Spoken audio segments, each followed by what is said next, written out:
Today, let's talk about how the bridge remembers MAC addresses. We go to the bridge/host section and take a look at the MAC addresses specified on various interfaces. Let's consider the scheme of how this happens.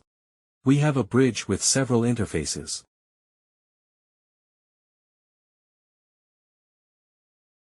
Devices with MAC addresses A, B, and C are connected to 3 of these interfaces. What will happen if the device with MAC address A wants to communicate with the device with MAC address C?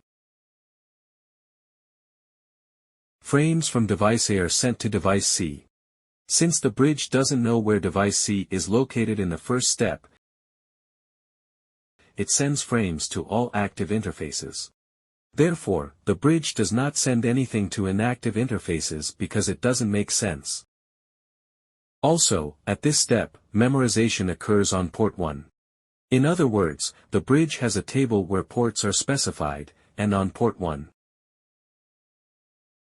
it records the source MAC address of the frame that was sent from the first interface.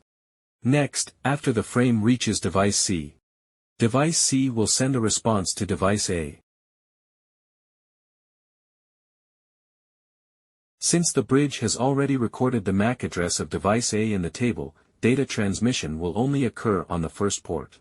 Subsequent frames going from device A to device C will also go only between ports 1 and 5 because the MAC address of device C was recorded on port 5 as the source MAC.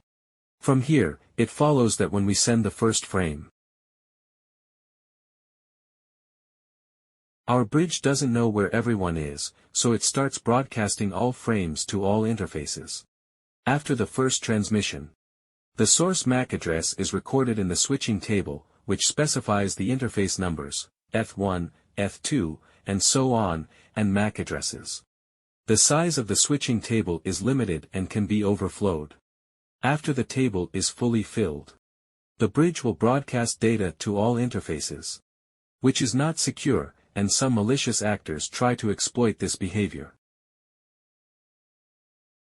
We can conclude the overview of the switching table. Thanks for watching. If you enjoyed this video, don't forget to subscribe and give it a thumbs up. Your support means a lot. Stay tuned for more exciting content. Until next time, take care.